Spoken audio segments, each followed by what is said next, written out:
Cerca de 340 dias separam o torcedor do Santos do momento mais triste da sua história, o 6 de dezembro de 2023, do momento de pelo menos alívio ou uma breve comemoração, no dia 11 de novembro de 2024, data em que o Santos vence o Coritiba por 2-0 e garante o seu acesso à Série A de 2025.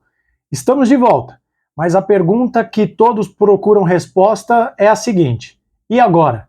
O que será do futuro do Santos? E nesse vídeo eu quero debater aqui com vocês, queria fazer uma reflexão sobre o que nós precisamos ou o que nós podemos esperar do futuro curto, do curto espaço de tempo do Santos a partir do ano que vem. Bem-vindos a mais um vídeo aqui do canal Filho de Peixe, muito prazer, eu sou o André Siqueira, e no vídeo desta terça-feira, no dia seguinte, após o Santos garantir a sua volta à primeira divisão do futebol brasileiro, nós vamos projetar o futuro do alvinegro mais famoso do mundo. Antes, eu quero primeiro agradecer a todos pela audiência gigantesca na nossa live pós-jogo de ontem.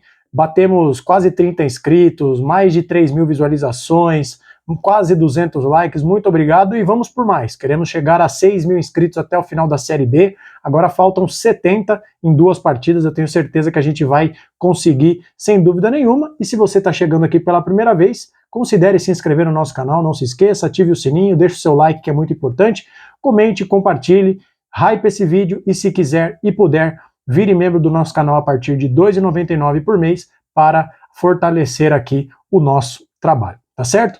Vamos começar então falando sobre o Santos.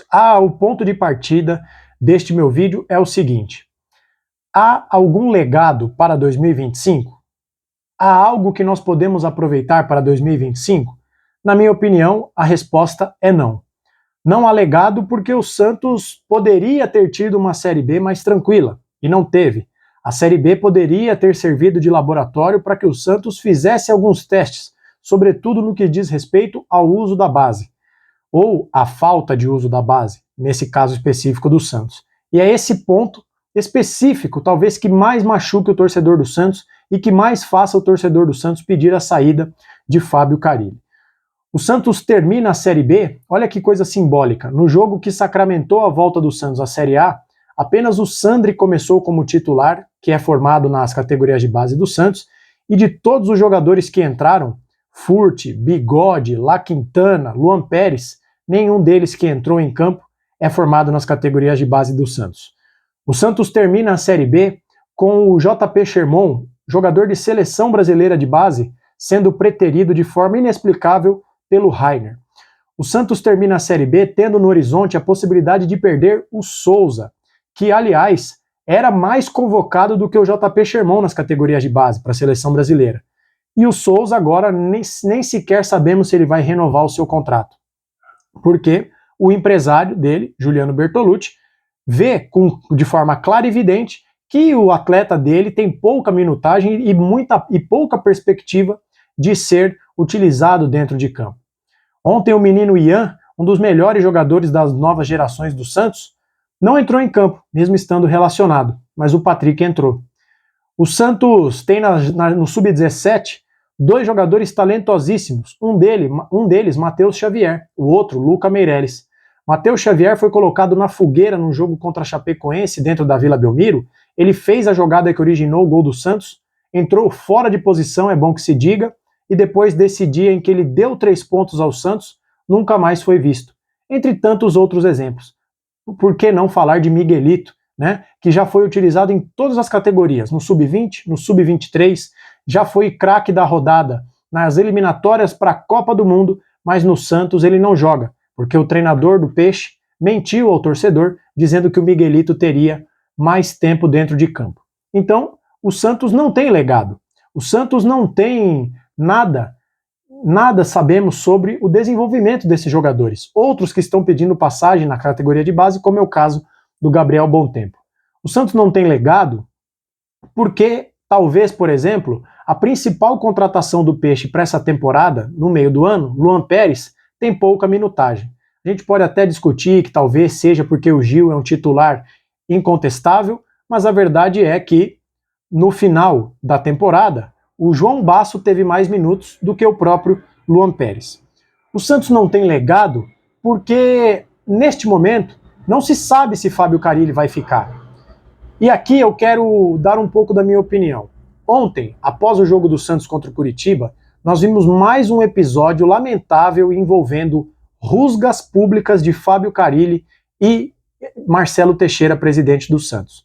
Na coletiva, pós-jogo, Fábio Carille disse que o Santos está muito atrasado no planejamento para 2025 e foi desautorizado, foi desmentido, foi contrariado, né, pelo presidente do Santos, que disse que ele estava errado e que não tem nada de atraso e que não faz sentido planejar 2025 sem saber se o Santos estaria na Série A ou na Série B. Então eu tenho um posicionamento muito claro. Hoje, dia 12 de novembro, por volta das 2 horas da tarde, eu sou a favor da demissão imediata de Fábio Carille. O Santos está atrasado no seu planejamento justamente porque a multa de Fábio Carille, o contrato de Fábio Carille, deixa o clube amarrado a um profissional que não tem, por exemplo, o respaldo da principal organizada do Santos. A torcida jovem, sem citar nominalmente o Fábio Carille, falou sobre a necessidade do Santos ter uma comissão técnica que respeite o DNA do Santos, a história do Santos, um clube que joga para frente, um clube que joga de forma agressiva e não de forma reativa como o Fábio Carille. O Santos ficou preso ao contrato feito com o Fábio Carille e, neste momento, não se sabe se Fábio Carille ficará ou sairá. Então, presidente Marcelo Teixeira, tenha coragem, demita o Fábio Carille, porque o senhor, se por um lado não tem culpa do rebaixamento do Santos, porque assumiu depois da queda, o senhor tem culpa por ter assinado alguns contratos absolutamente lamentáveis. E o de Fábio Carille é um deles. O senhor talvez esteja segurando a demissão de Fábio Carille por conta da multa rescisória. Mas, presidente, eu preciso lembrar ao senhor que a multa seguirá existindo. O que pode acontecer é um decréscimo de valores a depender do momento em que o senhor decida demitir o profissional. Então, independentemente de discutirmos se o planejamento está atrasado ou não, é importante que o senhor demita Fábio Carille hoje, amanhã. Não precisa ter mais o Fábio Carille. Ah, mas a demissão do Carille vai contrariar as lideranças do elenco e o Santos pode perder o título da Série B. Eu duvido que isso vá acontecer. Presidente Marcelo Teixeira, demita Alexandre Galo, urgente. Um profissional muito bem remunerado, com a competência baixíssima, para não dizer nenhuma. Mais um que não tem o respaldo da torcida jovem, que também cobra a saída do Alexandre Galo. Presidente Marcelo Teixeira, se ninguém sabe o que o Paulo Brax faz no Santos, se ele serve apenas como uma figura meramente decorativa, que veio para supostamente profissionalizar o clube, mas que ninguém sabe o que ele faz, tire também. Não precisamos de enfeite, nós precisamos de profissionais competentes. Então, também por isso, o Santos não tem legado, porque os profissionais que cercam o presidente do Santos não são competentes, não são capazes de exercer o que se espera desse clube, da grandeza desse clube. Quero falar também sobre o elenco de 2025. É claro que ao longo dos próximos dias nós vamos debater aqui no canal quem tem que ficar, quem tem que sair. Mas eu quero lembrar de quando o Botafogo disputou a Série B e no dia seguinte, após ser campeão, agora eu só não me lembro se foi após ser campeão ou após garantir o acesso, quase 20 jogadores numa baciada foram dispensados. É claro que não é simplesmente dizer passar bem, não volte mais aqui, o Santos tem que cumprir os contratos, mas será necessário uma faxina ampla e restrita e em vários departamentos desse clube. Para citar alguns, o Santos não pode pensar num 2025 grande tendo nomes no plantel como Rainer, como Rodrigo Ferreira, como Alisson, como Balieiro, como Patrick e La Quintana, duas das piores contratações da história do Santos. O Santos não pode ter esses jogadores no seu elenco. O Santos talvez, com raríssimas exceções, talvez não dê para encher 2 mãos de jogadores que devem ficar. Talvez se colocar os meninos da base nós conseguimos chegar nesses 10 nomes. Mas a faxina tem que ser ampla, tem que ser irrestrita. Alguns contratos tem que se buscar um acordo. Porque a gente sabe que os jogadores, ninguém os obrigou a assinar o contrato. Eles assinaram porque viram vantagem em propostas que o Santos fez. Outros jogadores, como o William Bigode, que o Santos tem contratos com cláusulas de renovação automática, não dá para aceitar o William Bigode no Santos. O Juliano a gente pode discutir se é um caso a ficar, mas não com o contrato que foi divulgado, com os gatilhos salariais, sem nenhuma exigência que amarraria o Santos ao jogador que está em claro declínio físico pelos próximos 2 anos. O Santos não pode continuar tendo Júlio Furt e Morelos, que no ano de 2025 juntos vão ganhar quase 3 milhões de reais. 3 milhões de reais é o salário que o Santos ofereceu para o Gabigol. Pois é, eu até posso falar disso em outro vídeo, mas só en passant, na tarde de hoje, o Lucas Mussetti publicou no UOL que o Santos oficializou, depois do acesso, uma proposta a Gabigol. 4 anos de contrato, 2 milhões e meio de salário e bônus de 10 milhões de reais caso ele faça 20 gols na temporada do ano que vem. Ofereceu ao Gabigol o número 10. Ah, André, mas o Santos não tem dinheiro para pagar 2 milhões e meio no Gabigol. É muito caro pelo que ele vem rendendo recentemente no Flamengo. Concordo com você. O Gabigol decidiu a Copa do Brasil, mas fez um ano catastrófico. Mas Furt e Morelos juntos no ano que vem custarão ao Santos cerca de 2 milhões e meio de reais. Vocês preferem ter um Gabigol custando 2,5 ou Furt e Morelos custando esse valor? Então o Santos precisa de uma faxina ampla e restrita.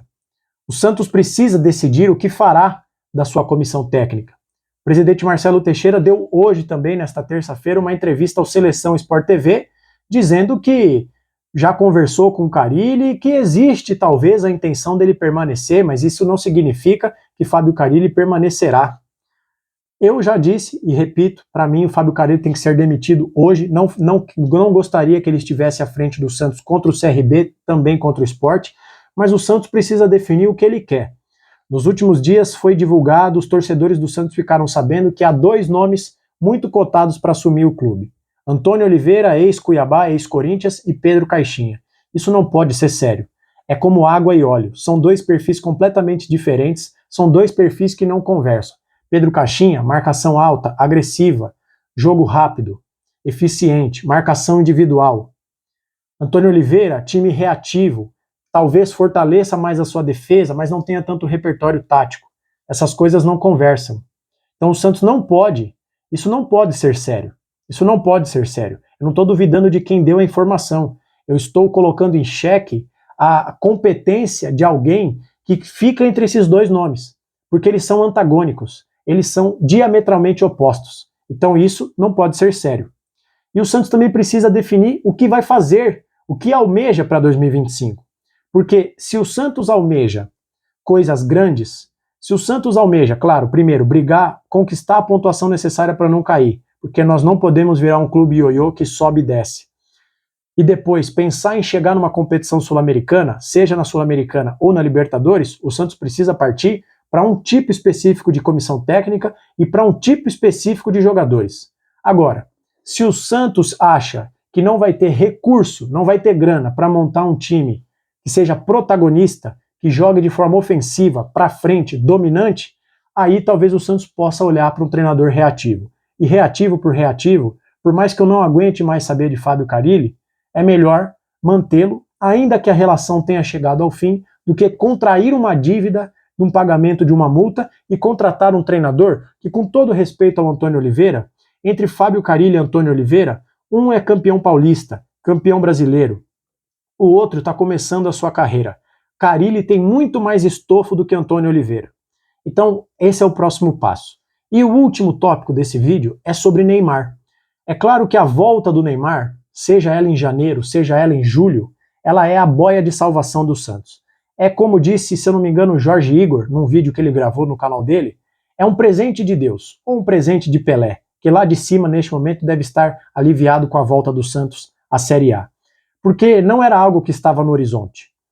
Mas o planejamento do Santos não pode depender do Neymar. Primeiro porque se acontecer da volta dele ser formalizada apenas no período mais longínquo, julho, o Santos já vai ter feito muitos jogos até a provável ou possível volta do Neymar. Lembrando que a temporada começa mais cedo, 8 de janeiro já deve ter jogo do estadual. O Campeonato Brasileiro começa ainda no mês de março. Então em julho, provavelmente até o primeiro turno do Campeonato Brasileiro já passou. E aí o Santos vai deixar para ter o Neymar como uma revolução, um impulso para o time só em julho? Pode ser tarde demais. Mas mesmo que seja em janeiro, as reportagens que foram publicadas recentemente dizem que o Al Hilal e o Neymar devem discutir apenas em janeiro a provável ou possível, ou, enfim, a hipótese de rescisão de contrato. E por mais que seja no dia 1 de janeiro, numa temporada que começa no dia 8 de janeiro, já vai estar tarde. porque a gente não sabe em que condições físicas o Neymar chegará a Vila Belmiro, se é que chegará. Então, mesmo no cenário mais otimista, em que o Neymar volte em janeiro, o planejamento do Santos não pode ficar dependendo do Neymar. O Neymar tem que ser a cereja do bolo. O Santos tem que usar o Neymar como uma cartada para dizer: escuta, fulano, você, zagueiro, meia, cara que a gente quer, vem para cá, a gente tem garantias de que o Neymar vai voltar dentro de um período, para você tentar seduzir outros jogadores a virem a jogar no Santos. Mas o Neymar, como eu disse, ele tem que ser um elemento dessa engrenagem. O Santos não pode esperar a possível volta do Neymar para começar a desenhar, porque eu repito, o Santos precisa de reforços em todas as posições. Vai precisar de um zagueiro com a possível venda do Jair e com a iminente aposentadoria do Gil. Vai precisar de laterais direitos, para mim só salvo o Sherman. Vai precisar de um lateral esquerdo, porque parece que nós vamos perder o Souza e eu acho que o Escobar não tem nível para ser titular na Série A. O Santos talvez precise de um centroavante, porque por melhor que seja o Wendel, o Santos precisa de um centroavante melhor, o Santos precisa de um meia. Então o Neymar tem que ser talvez o fator a convencer outros jogadores, mas ele tem que ser o plus, ele tem que ser a azeitona na empada, ele tem que ser a cereja do bolo e não o ponto de partida. Quando o Neymar chegar, se é que ele chegará em janeiro ou em julho, ele tem que ser o acréscimo, o retoque final e não o sustentáculo. Afinal de contas, por mais que nós saibamos que o Neymar pode ser, que ele tem nível para deitar no futebol brasileiro, ele não é milagreiro. O Santos não vai a lugar nenhum tendo o Rainer cruzando como lateral que vai cruzar a bola para o Neymar. O Santos não vai a lugar nenhum tendo o Patrick como companheiro de equipe do Neymar.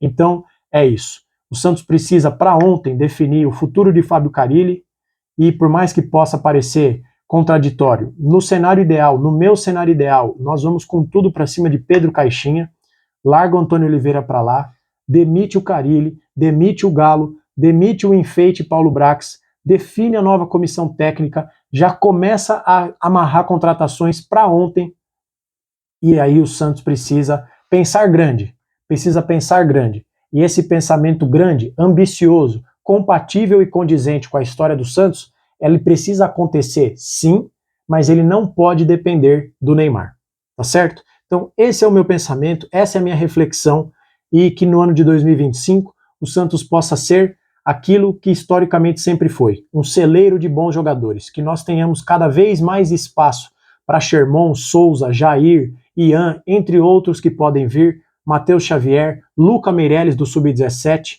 e menos tempo para Patricks, La Quintanas e Quetais. Porque o Santos, a história do Santos é a história dos meninos da Vila, e não desses refugos horrorosos que nunca deveriam pisar no Santos Futebol Clube, tá certo? Então fica registrado aqui, é claro que se houver desdobramentos do caso Gabigol nós vamos trazer um outro vídeo, mas no dia após a volta do Santos para a Série A, nós precisávamos fazer esse bate-papo, esse vídeo mais reflexivo, passando por muitos elementos do futuro do Santos. Eu espero que você tenha gostado e eu quero saber a sua opinião. Concorda comigo? Discorda? Concorda em quê? Discorda em quê? Diga aqui embaixo nos comentários que eu vou ler a sua opinião. O resto você já sabe. Se inscreva, deixa o seu like, compartilhe o nosso conteúdo, hype esse vídeo se você puder e se quiser e puder também, vire membro do nosso canal a partir de R$ 2,99. É uma forma de você fortalecer o pequeno produtor de conteúdo que cria conteúdo de forma independente. Nos vemos no próximo vídeo. Obrigado de coração por tudo que vocês têm feito aqui pelo nosso canal, que não para de crescer, rumo aos 6.000 inscritos e depois a meta são 10.000 inscritos. Um abraço e até a próxima.